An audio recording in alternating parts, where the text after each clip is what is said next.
Monica Dollphace Floyd of True Vision Media Group, and I am here tapping in with Cammie Simmons. Hey, everyone. It's your girl, Cammie Simmons here. And today we have another very special guest right here on the Trensetta Lounge on First Class TV and Hits 92.3, the real definition of internet radio. She goes by the name of Monica Dollphace, and she is joining us all the way from California. She is in the film and media industry, and I'm so excited to have her in the studio. Hey there, Monica. How you doing? Hi, and it's Monica Dollphace Floyd. I can't leave out my last name, Floyd. Oh, of course.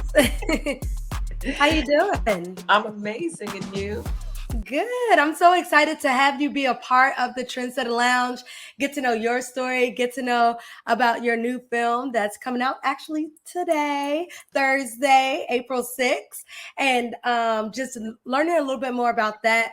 But before we get into your film, Monica, I want to rewind a little bit during this conversation that we're having today and go back to your past. We want to flip the pages and go back a couple of chapters and talk a little bit more about how you got your start in the film industry. And I think you have a unique story. So let's talk about that. It's a long story, but I'm going to give you guys the edited version. I actually moved to California to pursue a singing career. Shortly thereafter, I discovered that I had an interest in comedy, doing stand-up comedy. And doing stand-up comedy allowed me to meet, colleagues, comedians, and they immediately fell in love with my business acumen and wanted me to manage them, negotiate contracts for them. And then I just said, I'll take it a step further. Let me just go and get my degree in cinema and television, because at that time, everybody was seeking some sort of deal with HBO or stand-up comedy special. And I do know that because at that time I was managing a Mazda franchise. So I definitely was ahead in my corporate skills and business skills. So, after obtaining the degree in cinema, television, radio, and electronic media management, I, became heavily interested in managing talent. So once I got that degree, I met Jeff Clanagan, and he was somewhat like a mentor to me. He now runs Kevin Hart's company, and he taught me how to do a slate of 3 films at a time and learn from the ground up. And I was fortunate enough to have an investor who was investing in my singing career. And then I parlayed that into the cinema side. Awesome. And so let's talk a little bit more about, how you made some pivots, because life is no straight path. And sometimes you have to make a pivot to get to where you want to get to. Can you talk a little bit more about what that path looked like for you? And kind of give us, just a quick Cliff Note version of how you got to where you are today, which is now with the True Vision Media Group, and you're producing films. But how did you get there, and what did that look like? Or like, what were some of those jobs that you had, and what kind of skill sets did you learn leading up? I think it's important for people to know, the journey. Yeah, I always like to compare my life to 2 people. The story of Annie and the story, it's almost like a parallel. Annie and Dorothy from The Wizard of Oz. My journey has been so amazing. It's been just unbelievably amazing to start on a path of pursuing a singing career, driving a car across the country from Maryland to California, being moved into like a mansion, coming from Baltimore to moving into a mansion and having a whole different lifestyle. It's like, whoa, the fantasy of it. You find out you live 15 minutes from Michael Jackson, from Baltimore. So, and I just, I come from a family of entrepreneurs. My grandmother manufactured her hair product in the basement. She owned the corner store. She was a head cook at a local multi-purpose center. So I come from a skill set. Okay, 2 things you're going to do, 3 things. You're going to get a great education. You're going to keep your credit A+, and you're going to make sure that you are set up to be able to provide financially, so you're not living out here struggling. So I had, with that skill set and that uh, be more perspective, I knew that living in a car for me wasn't an option. I needed to get a job. I immediately got a job, um, at the Daily News, selling newspapers by phone, making great income, parlay that into a job at the Mazda, with the Mazda franchise, where after a year, they made me a manager. They were like, "Oh, your skills are incredible. The way you communicate with people." And so I took all the money that I was making from that, invested in opening a comedy club and doing a demo tape, doing my music. And when that happened, when I say the comparison, the parallel to Dorothy and the Wizard of Oz, I met so many amazing people on the journey. The first stop was I met Sinbad, the comedian Oh, Sinbad, wow. and his family. They were the ones who convinced me that I was funny. They would say, Monica, my name is Monica, but they wouldn't say Monica. They say, Monica, girl, you're so funny. You're so funny, Monica. And Sinbad would say anybody who could convince an engineer that they could sell newspapers by phone is a person who could sell anything. Right. So, because at the time his sister was an engineer for Rockadon, and I was working at the Daily News, but I was making a substantial income that's unbelievable. And I was convincing people, oh man, you should come to the Daily News. I'm making so much money, and I only work 20 hours a week. And so it just was a great experience. And they were the first people that I met. Then I ended up meeting, oh my God, Stevie Wonder, and he was, one of my best friends was working with him. Extremely supportive. Went on the road to meet comedians, and so many comedians at that time. They weren't famous. Martin Lawrence, Tommy Davidson, the Wayans, all of the Wayans brothers, Robert Townsend, Chris Rock. I mean, a ton of others. And these people became my peers. We supported each other. And the late great Robin Harris, not to leave him out, and Ricky Harris. They were very, very supportive and relevant in my career in terms of convincing me that I could do certain things. So, like I said, meeting all these wonderful people on my journey. And then I make the comparison of Annie, because I was fortunate enough to have an investor from my hometown who believed in me, watched me come out here with $300 and just make it, make a way for myself, find a decent place to live that was, more than average, that was pretty nice. And just, the hustle and the belief and I don't know how to process impossible. So he was like, oh no, Monica, you have something. And then he introduced me to some of his contacts that had production companies. And so it's just been one of those journeys, Yeah. And such an amazing journey too. And thank you so much for, giving us the full scope, because I think sometimes people see the glitz and the glamour of it all, but they don't know the hustle and the bustle and the dedication and the tenacity that goes behind what women such as yourself, have to go through to get to where you want to go to. And it's always going to be an evolving process, right? So I want to know, let's speak about collaboration, and what did that look like in the midst of the beginning of your career? And if you could kind of spill the tea a little bit, because sometimes folks are like, I want to get started in media and entertainment, but where's the money? But do I do things for free? Do I barter? Do I, let's get to the nitty gritty. What did that look like for you? Was it a challenge? Were people money hungry and didn't want to barter their services, even though they were, networking essentially and coming up with you? What did that look like for you?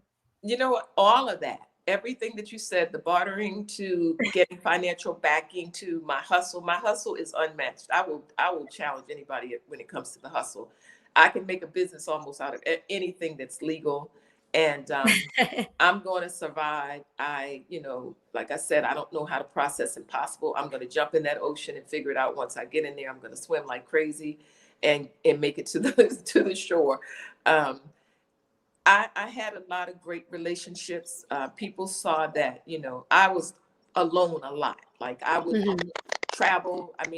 I would just be going places. I even used to see Suge Knight, and he was like, girl, you're a gangster. You're always by yourself. You're just out here by yourself, walking these streets.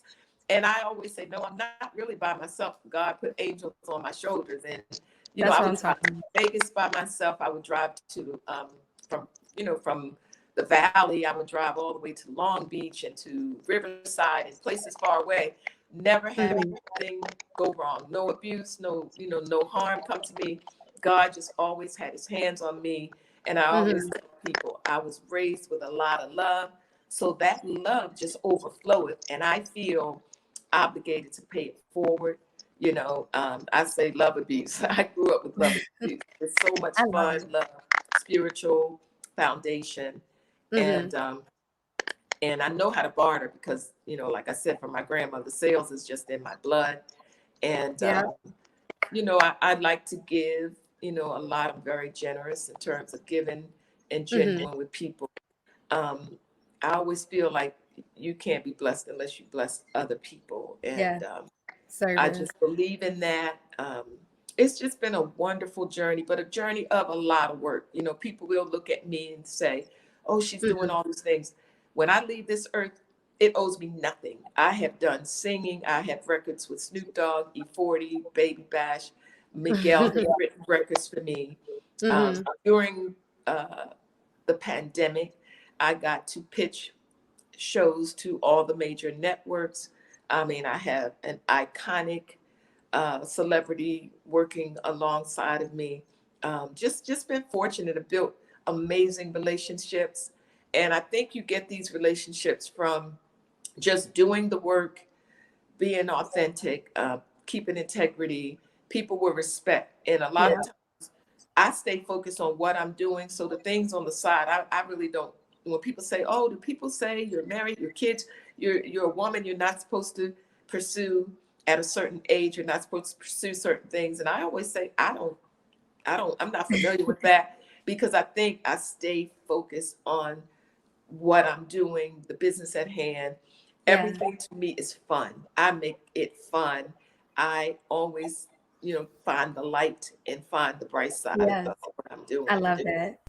I love that. Well, that was the first half of our talk here with Monica Dollphace Floyd, CEO and founder of Vision Media Group, right here on the Trensetta Lounge on First Class TV, as well as Hits 92.3. We'll be right back. She's going to be sharing the stage with us, and she's going to be giving us a little insight on how you can tap in with a new project she has coming to All Black today, actually Thursday, April 6th. So definitely keep it locked and come back. You definitely want to stay tuned right here on the Trensetta Lounge. Hey, it's your girl Cami Simmons here, and we are back, you guys. Happy Friday's Eve. Let's get back into our interview with Monica Floyd, Monica Dollphace, Vision Media Group CEO and founder right here on the Trensetta Lounge, Monica Dollphace Floyd. Hey, welcome back. Let's get back into our conversation.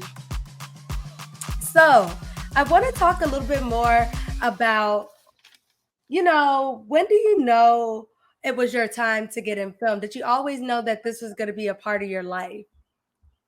To be honest, I didn't always know. The film, the acting and the singing and dancing, I knew that.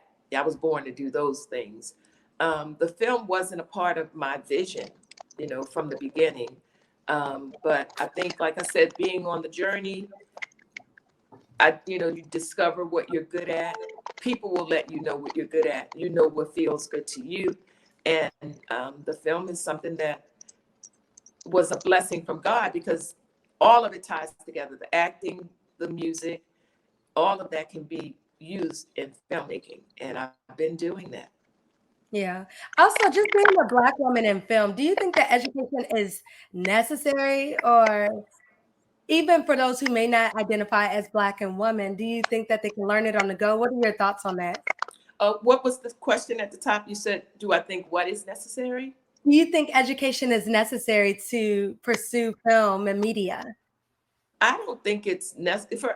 To each his own. For me, I like to be educated at any arena that I walk into, whether it's film, whether it's music, whether it's dance. When I studied dance, I studied the history of it. I studied the benefits of each particular type of dance. I just like to be educated at anything that I'm pursuing. I don't care if I'm selling milk cartons. I'm going to see who was the most successful at selling milk cartons, what's Mm-hmm. the most efficient way to move with the milk cartons. That's just who Monica is. I think it's great and it's respected when someone can Mm-hmm. look at your resume and say, oh, okay, I see she's obtained a degree in cinema, television, radio, electronic media management. So those are a part of the foundation. If you build on a solid foundation, then, you go. And then there's super successful people who didn't go the education route. So it's kind of like to each his own. Either way, you have to be educated, whether it's educated by way of what you learn in life and your experiences, and you parlay those into a great situation, or you do multiple things like myself, the education side, you know, being raised in Baltimore, of course, I have, certain street smarts, Mm-hmm. and cultural things that are part of who I am. So, Mm-hmm. um, yeah, it's all on the individual. But for me, I'm team education. I have daughters. One already has a degree, and the other one is on her way. So, and I didn't force them. This is what they wanted to do. Okay. What inspires you, or who inspires you? Who would you consider to be your muse, Monica, as you continue to be a creator, be a curator, a producer, all things media and film? Okay, I have three. I have four actually. The first one I would say God. God is my biggest inspiration because I know He walks with me. I know He has a plan laid out for me that's been amazing. He's kept His hands on me. Um, that's just my number one. Second, I would say my grandmother, Mm-hmm. because I just look through these eyes in the early window phase, such as a child, to have such a positive role model as my mom and my grandmother. My mom just, she was a single mom, and to take the time out that she took with all five of us as siblings and to sit down and play board games with us, buy us treats, make sure we were in church, make sure we went to summer camps, did great activities, and she was right there, hands on, gave us a lot of love, didn't let us go all over the place, in and out of different people's houses, spending the night here and there, and just mainly the spiritual foundation Mm-hmm. of what she gave me, her and my grandma together. And then Michael Jackson, Michael Jackson, Michael Jackson. You couldn't tell me I wasn't Michael Jackson, honey. You couldn't tell me I wasn't coming out here to get it, and I was spinning and doing moonwalks, and just to Mm-hmm. see someone like Michael who um, just really, he didn't seem like he was from Earth. Like he seemed like he was from somewhere Yeah. else. And that just Mm-hmm. always, I wanted to get to this place and Mm-hmm. experience that fantasy thing. And so Yeah. it's been great. Yeah, speaking of spiritual gifts, because I'm also a very spiritual person, and one of the conversations that I have with a lot of my friends who are spiritual, religious, non-religious, whatever, they may consider themselves, is I consider myself to be a visionary, and I feel like everybody in a sense can be a visionary, whether you're in the creative industry or not. Do you believe, if you could just take us behind the eyes of Monica, do you have visions? Do you have dreams? How do you envision all of this? And then after that, I want to talk about how do you kind of put pen to paper and put some action and words and initiative behind what it is that you do. So it's two-folded. The first question is just take us behind, how do you see some of these visions of some of the works that you create and produce, or how does that process look for you? First of all, this interview is amazing with you. You have done your research, and you're making it fun, and you're really asking some great questions that could help other people. And I'm all about uplifting. My mission statement is uplifting and inspiring through the arts and beyond.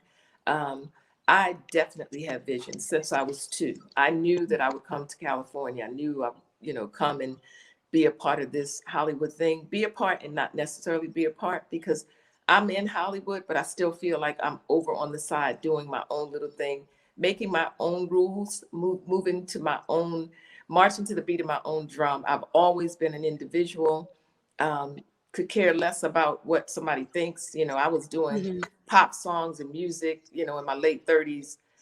I didn't care. I don't care. I'm Right. doing me and I'm having fun. You're going to always see these dimples. You're going to see me giggling and laughing. And I'm just grateful to God that I am so comfortable in my skin, and that Mm-hmm. I walk with a confidence that is, that is my own. And I'm not going to deviate from Miss Monica. Mm-hmm. I admire people, I support people, I uplift people, but I'm all about taking care of me. I'm all about taking care of me and making sure I'm good, Mm-hmm. and solid. Yes, I have visions. You have to have a vision. I have a true vision. And shout out to Londi and Antoine Allen. They always talk about you got to have the true vision. Yeah, I have a true vision, and I believe in it. I mean, I Mm-hmm. believe with all my heart that you can do whatever you want. And I have the same, I said it Mm-hmm. earlier. I don't know how to process impossible.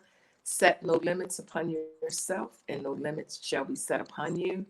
When it Mm-hmm. seems like it's not going in your favor, it's really going in your favor. Sometimes your most uncomfortable moments and times are when God is rearranging the universe in your favor. You just got to hang in there. Right. So yeah, definitely have Right. visions. Yeah. Yes. And speaking of hanging in there, how did you continue to, well, I guess this is another two-part question. How did you continue, what were some tools that you use to keep yourself encouraged and know that your vision was going to blossom into a reality of being a producer and creating these films and creating these works of art? What did you do in that waiting season? Did you, you know, use that time to reflect and write in a journal? Did you, encourage yourself to maybe learn another skill while also, keep pushing it forward while, you knew that you wanted to, continue in media? What did that, like, what were some of those tools now looking back on it? Did you, go for walks? Like, how did you tap into the wait season and that process, knowing that you were meant for something greater? For me, there's never a wait. I have Mhm, always been pursuing something in multiple things. So mhm, even when I was running a Mazda franchise by day, by night, 2 times a week, I was running comedy venues. mhm, And I'm always going to do something, even when I had my kids. I still had a vending business, still ran comedy clubs, still took my kids to school, never missed a day. If I did, maybe one day, maybe 1 or 2 times over the years. um, just always had something on my agenda. I pray a lot, I talk to God, I talk to him out aloud. I talk out loud to God. I talk to myself, girl, you got this, girl, you are amazing, you're doing this. Oh, and crack up. And even when things don't work out for me, I think it's the funniest thing. I crack up laughing, say, oh, that didn't go too good. And I just bust out laughing, and I'm on to the next thing, because I don't process things as negative. I don't process things. I think I kind of have mama mentality. I don't process it as a fail or as a disadvantage. I just will say, oh, that didn't go so well. And I have so many blessings. And I talk to people who complain about different things, and I will break it down to them, say, look, you have this, this, this, this, this. So I just make it a habit of looking at all the amazing things and gifts that God gave me. So what if I never win an Emmy? So what if I never win an Oscar? So what if I never am celebrated on a high platform? I don't care. I don't know many people who have had as much fun as I've had in my journey, in my life, as much independent freedom, sanity, uh, Zen time. I thank God that He put me in a position to be able to control my feelings, emotion. If I want to be happy, I'm happy. If I want to be sad, I can be sad. If I want to feel solemn, whatever I want to feel, mhm, God has given me the gift to be able to, manage my life myself, and without any outside vices. I've never had wine. I've never had alcohol. I've never had anything, no weed, no wine, no alcohol in my life. So I mhm. just want to thank God that I can control what mood I want to be in and what feel, and that's a blessing. Yes, well, we are tapping in with Monica Dollphace Floyd, the CEO of True Vision True Vision Media Group right here on the Trensetta Lounge on First Class TV and Hits 92.3. Make sure you head on over to First Class TV's YouTube channel to see a little bit more about how, you know, you could get started in film and to check out the rest of this interview as well as some other exclusive interviews. We're going to get right back into the music. We're going to get right back into some dose of inspo. You're tuning in right here with your girl Cammie on First Class TV's Trensetta Lounge. Hey, you all. It's your girl, Cammie Simmons here, your favorite media and TV and radio personality right here on the Trensetta Lounge, right here on First Class TV, on Roku, as well as Hits 92.3, the real definition of internet radio. We have a special guest in the building, Monica Dollphace Floyd, who is the CEO and founder of True Vision Media Group. She's joining us right here in the lounge, right here on First Class TV. And she's been telling us a little bit more about her journey and a little bit more about who she is. But I definitely want to get into your current project, which is airing today, Thursday, April 6th, which is Lola 2 movie, which is premiering on ALLBLK. How does it feel to have that movie? And can you talk real briefly, because I think one thing that stuck out to me in the movie is powerful women, the power of knowing self-defense, the power of tapping into your own power as a woman. How does it feel to, you know, finally have this vision come to reality? First of all, the first thing that you said, it's about the story being about a woman is really important to me, and I'm sure a lot of other women. Women being empowered is important to us, and being in sports, sometimes being a woman, you're not taken as serious. And, you know, whether it's football, boxing, you know, any of these sports, women, basketball especially, I don't think women get the credit that they deserve, because there's some talented women out here in sports. And so this film tells the story of a woman who was attacked. If you saw Lola 1, she was attacked by a man when she was out at a nightclub. So she felt that she needed to take up a skill to be able to defend herself, and she chose boxing. When she went into the boxing arena, she was faced with a lot of challenges and adversity, because naturally, okay, you're a woman, you're going to be a distraction, you're not going to be good, this is not for you, get away from here. And so she was able to convince the individuals in that arena that she had what it took, and she was willing to do the work. She faced some challenges throughout the film, without me giving the story away. She faced some challenges, life decisions that she had to make, which caused problems in her marriage. And, you have to watch it to see what happens in terms of, what her outcome is. But you will walk away. This film has a lot of great takeaways. Okay. Everybody can relate to certain things in this film. It's just an amazing film. Okay. Awesome. And Monica, how important do you think it is not only as a creator, but as a curator, and also just like a overall producer in film and media? How important do you think it is as creatives to use our craft and to use our gifts and talents, as well as the projects that we produce, to keep the, culture moving forward? Yeah, it's important to tell stories about your experiences, because guess what? Someone else is going to be able to relate to that same experience, and you'll be helping someone. A lot of times through story, especially film, it can help somebody. Television and film, definitely. You can watch several movies I've watched in my life, and it has given me inspiration, given me extra confidence, and just letting me know that, hey, I like the way that person went through the trials that they went through, and they were able to be triumphant in the end. So definitely tell stories, because you never know who you're going to move out here, mentally, physically, and emotionally. So, yeah. Sorry, I had to change the battery, but we will edit this out. Also, really quick, 1 second. Also, I'm curious to know if you could choose your top 3 tools in your toolkit, that keep you inspired, keep you uplifted, keep you moving and grooving within the film industry, what would those top 3 tips be? And it's no limit to it, there's no like rules to it, but what would you say? For example, for me, I know my top 3, tools in my, tool bag will be just like my smile, my journal, and then also just my camera. If we're like talking tech. So if you could choose 3 things in your toolkit, what would you choose? I would choose my spiritual foundation, my relationship with God. That's number one, always going to be number one. Number Hmm. two, the confidence and belief in myself. I believe I can do everything. I am everything, and I'm going to do everything for people that I can.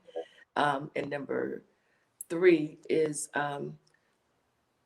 just, take nothing for granted. Live your best life, do your best, that you can, and don't put off, tomorrow what can be done today. And I definitely, you Hmm. had asked the question earlier, I do keep a journal. I started my journal in 1985 and I've been writing in it ever since. If I miss a little bit, I'll go back and catch up because I keep, receipts, not the receipts like they talk about on TV, but I literally keep receipts for everything that I purchase because that will tell me the time and the place where I was, and it'll help me to be able to place something specific, Right. because I just remember, I would say, I remember when Tupac passed away, and I was like, man, when did I meet him? When did I meet him? And then I remember meeting him at Roscoe's Chicken and Waffles outside, and then I went and found the receipt, and that gave me the day that I met him and the time. Hmm. So I always take that serious. I keep all of my receipts. Okay. How do you think the film industry could continue to encourage not only women, but Black women and women, just multicultural women, to continue to make waves in the film and media industry? Yeah, just do the work, keep the belief, build great relationships, and do what you say you're going to do. Get started. Don't talk about, I'm going to do this, I want to do this, and watching other people do it. Get out there and do it, and keep the integrity, just, do the work, build, and it shall be manifested. Okay. And what's next on your bucket list? What's next? If we flip the next couple of chapters in your book, Miss Monica, what's next? What projects are you aspiring to do? What passion projects are you looking to tap into? And yeah, who do you hope to, continue the journey with professionally within film and media? Yeah, I just want to continue to put good work out there, continue to inspire. As long as I'm inspiring people and I'm putting great work out there, I'm waking up in my right sound mind. My health is number one. God, keep me healthy, keep me, stable and focused. And Mhm. just, any opportunity that God has for me, I want it to be for me. Keep all things great in my path, keep all things negative out of my path. And, I do have some TV projects that I'm developing. I'm always into, ownership. I just want to continue to be able to own what I create.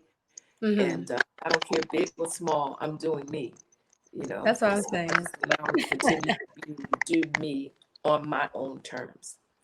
I love it. Do you and stay true, as we say over here on the Trensetta Lounge.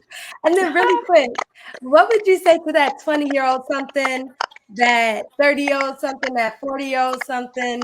What would be like one piece of advice? You've given so many gems, you dropped so many nuggets throughout this interview, but what do you want to leave them with, especially with Lola 2 coming out today, Thursday?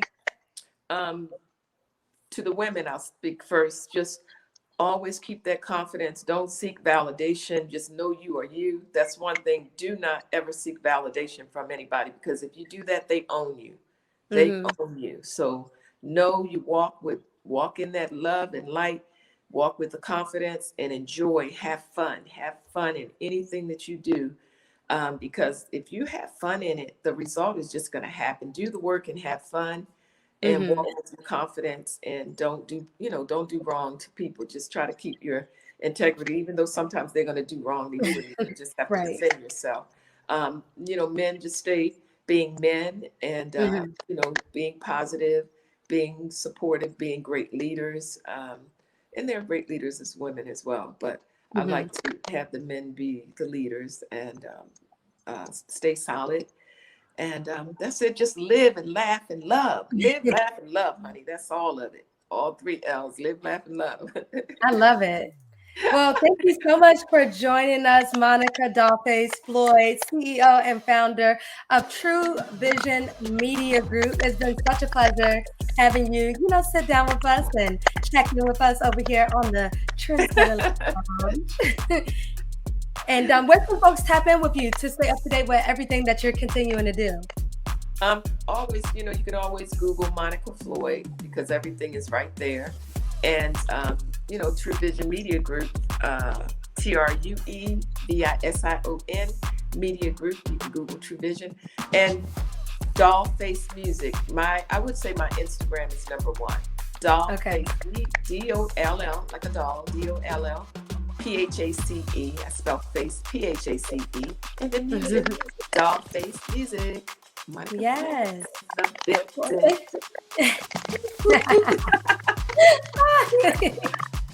Well, thank you once again. It really has been an honor and a pleasure having you stop by the Trensetta Lounge, Monica, and just learning about your journey. For those who are tapping in, I hope you had your pens and papers ready to go, along with that favorite snack and that favorite drink, because there were so many gems and nuggets dropped throughout this interview. And make sure you head on over to First Class TV's YouTube channel to rewatch, pass it along, tell a friend to tell a friend, and we'll see you for more right here on the Trensetta Lounge. And download ALLBLK, ALLBLK, and watch Lola too, because you will have zero regrets. You will not regret it. Download ALLBLK app so you can watch Lola too. Absolutely, which is streaming now on ALLBLK. Starting today, April 6th, Thursday. Definitely keep it locked, and let us know how you feel about the film.